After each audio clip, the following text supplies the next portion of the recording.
Hello friends, मेरा नाम है साहिल हिंदुस्तानी और मेरे यूट्यूब चैनल साहिल हिंदुस्तानी पर आप सभी का स्वागत है। आज मैं आपके सामने अपनी कुछ आज़ाद शायरियाँ लेकर प्रस्तुत हूँ। इन आज़ाद शायरियों का कोई एक टॉपिक नहीं है, जैसे कि पहले हुआ करता था। जैसे पहले मैंने आज़ाद शायरियों का एक टॉपिक दिया था क़यामत, एक बार मैंने टॉपिक दिया था दीदार। इस बार कोई टॉपिक नहीं है, हर शायरी का एक अलग टॉपिक आप समझ लें। तो पहली शायरी हम सुनते हैं। पहली शायरी है, खुदा कायनात कोहिनूर कहकशा या पारस पत्थर। खुदा कायनात कहकशा कोहिनूर पारस पत्थर, तू ही बता दे जालिम किस नाम से तुझे पुकारूं। तू ही बता दे जालिम किस नाम से तुझे पुकारूं। अच्छा, कायनात और कहकशा में अंतर आपको बता देता हूँ। कायनात का मतलब तो आप जानते ही होंगे, दुनिया, और कहकशा का मतलब होता है ब्रह्मांड। तो एक बार फिर सुनाता हूँ। खुदा कायनात कहकशा कोहिनूर या पारस पत्थर, तू ही बता दे जालिम तुझे किस नाम से पुकारूं। आगे है, बयाज़े मेरी ये कम पड़ गई।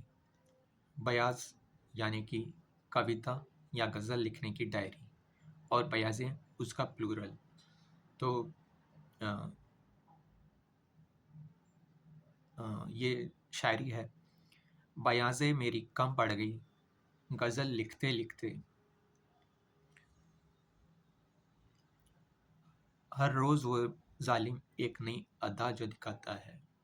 हर रोज़ वो जालिम नई अदा जो दिखाता है। अच्छा, आगे वाली शायरी में दो उर्दू के शब्द आएंगे जो आप, हालांकि आपको इनके मतलब पता होंगे, फिर भी मैं आपको बता देता हूँ। एक तो आएगा ज़र, ज़र यानी कि पैसा, और दूसरा आएगा गुर्बत, गुर्बत यानी कि समीपता। तो ये है, ज़र तो मेरे पास बहुत है लेकिन, ज़र तो मेरे पास यूं बहुत है लेकिन, तेरी गुर्बत नहीं तो कुछ नहीं है जालिम। तेरी गुर्बत नहीं है तो कुछ नहीं है जालिम।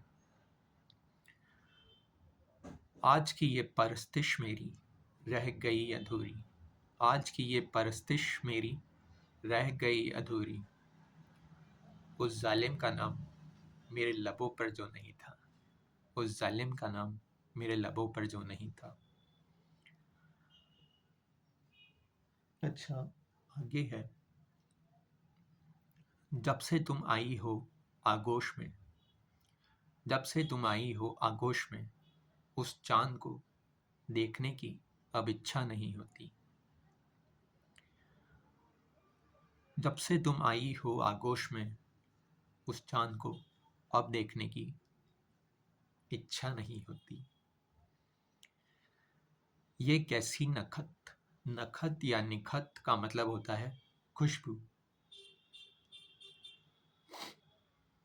ये कैसी नखत निखत तेरी फैली है फिजाओं में। या ये कैसी निखत तूने फैलाई है फिजाओं में,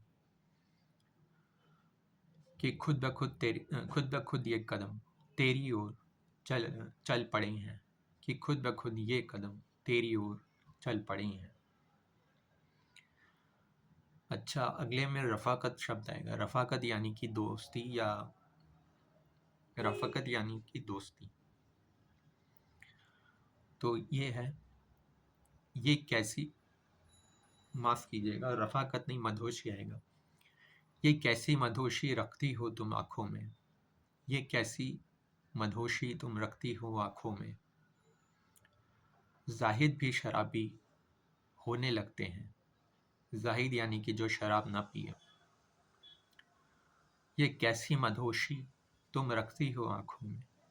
ज़ाहिद भी शराबी होने लगते हैं। ज़ाहिद भी शराबी होने लगते हैं। गुरूर है आसमां को, है सितारे कई दामन में। गुरूर है आसमां को, है सितारे कई दामन में। शायद मेरे आगोश में उसने तुम्हें नहीं देखा। गुरूर है उस आसमां को, है तारे कई दामन में। शायद उसने तुम्हें मेरे दामन में नहीं देखा, आगोश में नहीं देखा। शायद उसने तुम्हें मेरे आगोश में नहीं देखा। अच्छा फ्रेंड्स, ये थी मेरी कुछ आज़ाद शायरियाँ। अच्छा, इसके अलावा मैं 2 चीज़ें आपको और बताना चाहूँगा। मेरी जो किताब आई थी अनकहे दिल के ख्याल, उसका लिंक मैं आपको डिस्क्रिप्शन बॉक्स में दे रहा हूँ। आप डिस्क्रिप्शन में जाकर चेक कर लीजिएगा, डिस्क्रिप्शन बॉक्स में जाकर। और दूसरा ये है कि एक बार मैंने एक कविता आपको सुनाई थी जो मैंने एक गाने के ऊपर लिखी थी, पल पल दिल के पास, और वो मेरा वर्जन था, इसलिए मैं उसको अपनी कविता कह रहा हूँ। तो वो मैं आपको गाने के रूप में सुनाने की कोशिश करूँगा, और मेरी आवाज़ में नहीं, क्योंकि उस वक्त तो मैं जानता हूँ मैं बेसुरा हूँ। अब की बार एक सुरीली आवाज़ में आपको वो सुनने को मिलेगा। तो जहाँ तक हो सकेगा जल्दी से जल्दी मैं वो लाने की कोशिश करूँगा। Thank you guys, thanks friends. अगर आपको मेरी ये पोयम, मेरी ये आज़ाद शायरियाँ पसंद आई हो तो इसे लाइक करें, शेयर करें, कमेंट करें और सब्सक्राइब करें। और हाँ, साथ ही साथ सब्सक्राइब के पास वाला बेल आइकन दबाना ना भूलें, ताकि आपको समय समय पर नोटिफिकेशंस मिलते रहें। Thank you guys, thank you friends, फिर मिलेंगे। ओके।